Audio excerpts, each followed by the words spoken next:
Welcome everybody to the first ever Penn State wireless show.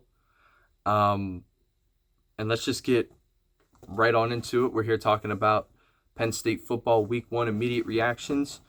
I thought they looked pretty good, obviously. But the underlying issue, I think, for Penn State was two things, both offensively. Number one, the red zone offense needs to get a couple things cleaned up, as it did last year. And number two, the run game needs a little bit of improvement as well, just to find a couple more holes. But we're going to get into that right now. So, starting off with the offense, Drew, I think, wins offensive MVP. You could give it to Hudson, Payne. That makes sense because they both came in their first game in the uniform. They both looked pretty good. But Drew passed over 80% completion, which is first in the conference as of right now. Everything just looked easy for him. He was making throws from one hash to the other hash, or to the other sideline really easily. And it didn't look effortless, but you could kind of tell the work that he's put in the offseason. There's still little stuff, like little things to work on, but overall not a bad week 1, of course. I'd say good week 1, even though the numbers aren't anything crazy. But yeah, speaking of that, the offense and the receivers, Ross, when he gets back, they'll have the deep threat because they didn't really take a shot. The only time that Drew really threw the ball down the field is when the coverage broke and Hudson obviously got the touchdown. So the other side of the offense is the run game, and it didn't really look good today. And it doesn't really make sense because the pass blocking wasn't incredible, but Drew made it work, had plenty of good throws under pressure, whatever, that's fine. Pressure's going to happen. But in the run game, with that same 5 guys who played big chunks of last year, it just didn't seem to work, especially for Nick. Katron did just fine, but Nick averaging the 2.3 yards per carry or whatever that he did, that can't fly because we can't run it against Nevada. How are we supposed to run it against the good teams in the conference? So, that being said, I'm sure it'll be fine because both Nick and Katron had games where they struggled last year, but the offense just needs to kind of be firing better. In my opinion, since now it's second year with Koto Nicky, the offense should just fire and should run a little bit better, especially against a school like Nevada, which, by last year, what we've seen from them last year should not be a pretense of them doing anything in the Mountain West. So it shouldn't be a team where you look back, at least for now, and be like, oh yeah, they were pretty good, but we handled them. So anyway, moving on to the defense, MVP has to be denied Dennis Sutton.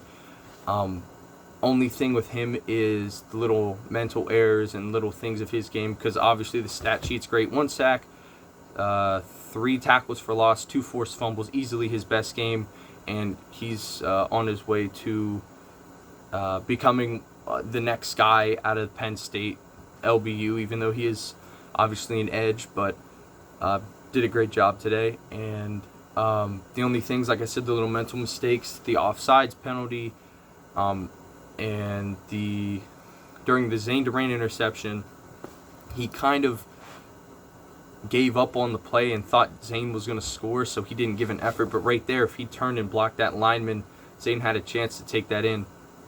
And unfortunately, he didn't help and go after, which, happens to the best of us. But the thing is, I can remember, and I'm sure plenty of you guys remember, last year he was always getting into the extracurricular stuff, and sometimes it seems like he's not thinking enough while he's on the field, which is cool because that means a lot of the stuff he does is instinctual and he doesn't have to think about it. But he kind of needs to think about this kind of stuff while he's on the field. Real quick with Jim Knowles, thought he coached really well.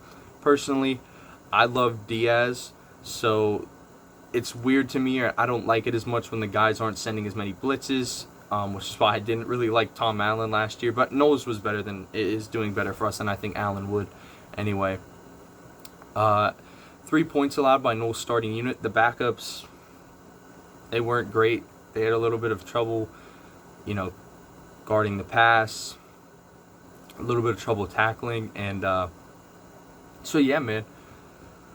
I mean, room for improvement, but that's why the backups. On the other side of the ball, backups, Grunk especially, and of course Wallace with the hurdle. But Grunkelmeyer looked poised. He seemed like he had no problem under pressure. He could step up, throw it, and every pass seemed like it was going to be on target. It was quick, had a lot of zip on it. But the run game seemed a little better with the backups in, so whatever. And then real quick, shout out to King Mac on the kick return.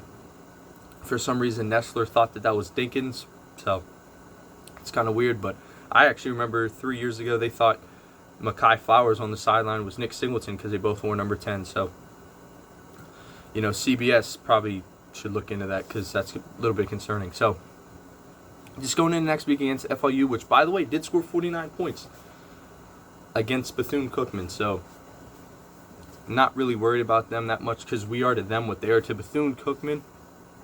So, score predictions, as you've seen, Penn State, I got them winning 55-10. Shouldn't really be close as long as we work on what we need to work on, which is the red zone offense, running the ball. Shouldn't be any problems there. And if you enjoyed this video, remember to smash like. Subscribe to the channel if you want to see more of these, and I will try to have a video out by next week if any of you guys did enjoy. Thank you for watching, and I will see you in the next one.